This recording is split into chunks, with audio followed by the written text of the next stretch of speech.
দেশের খ্যাতিমান ডাক্তার জনাব জাহাঙ্গীর কবির, যার সুখ্যাতি শুধু দেশে নয়, দেশের গণ্ডি পেরিয়ে বিশ্ব দরবারেও, যার পরামর্শে লক্ষ লক্ষ মানুষ আজ সুস্থ জীবনে ফিরে আসছে। ভালোবাসা ও সঠিক পরামর্শে কোটি মানুষের হৃদয়ে স্থান করে নিয়েছেন মানবিক পরামর্শদাতা ডাক্তার জাহাঙ্গীর কবির। ডাক্তার জাহাঙ্গীর কবিরের কাছে আমাদের জিজ্ঞাসা, যারা এখনও স্বাস্থ্য সচেতন নয়, তাদের উদ্দেশ্যে আপনার পরামর্শ কী? ইস্পাহানি মির্জাপুর শ্রেষ্ঠ ব্লেন্ডের অনন্য স্বাদের দারুণ চা। এই সতেজতা, ঘ্রাণ আর মন কাড়া স্বাদের তুলনা। চা যদি হয় ইস্পাহানি মির্জাপুর, টেস্ট হলেও লাইফটা ভরপুর।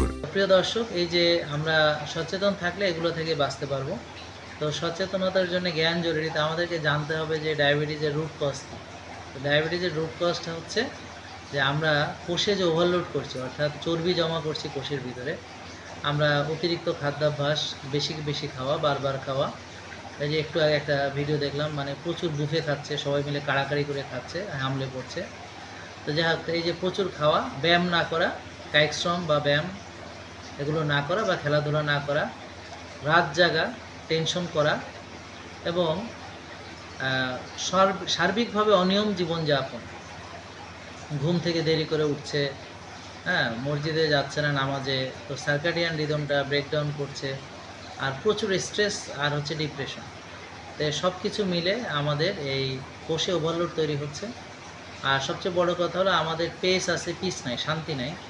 এই কারণে আমরা ছুটছি, কিন্তু নিজের দিকে তাকানোর সময় নেই, নিজের যত্ন নেওয়ার সময় নেই। তো এর ফলশ্রুতিতে আমাদের সেলুলার ওভারলোড হওয়ার ফলে ইনসুলিন রেজিস্ট্যান্স হচ্ছে, এবং যার ফলে রক্তের চিনি কোষে ঢুকতে বাধা পাচ্ছে। তো রক্তের চিনি ধীরে ধীরে বেড়ে এটা হলো ডায়াবেটিস।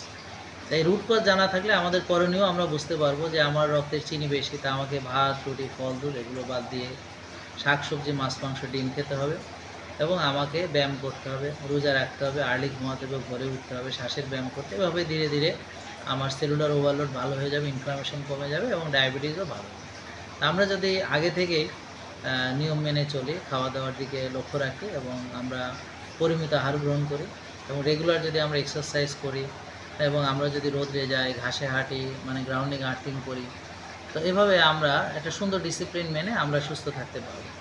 এর মাধ্যমে যে শুধু আমার ডায়াবেটিস ভালো হবে তা না, উচ্চ রক্তচাপও ভালো হবে, ডায়াবেটিসের কমপ্লিকেশনসও হবে না, ব্রেন স্ট্রোকের রিস্ক কমে যাবে, প্যারালাইসিস হওয়ার রিস্ক কমে যাবে, হার্ট অ্যাটাকের রিস্ক কমে যাবে, এবং আপনার অ্যালজাইমার, ডিমেনশিয়ার রিস্ক কমে যাবে। অর্থাৎ আমার প্রায় 60 থেকে 70 ধরনের রোগ থেকে আমরা বেঁচে যেতে পারবো যদি সামান্য এই কয়টি জিনিস আমরা মানি।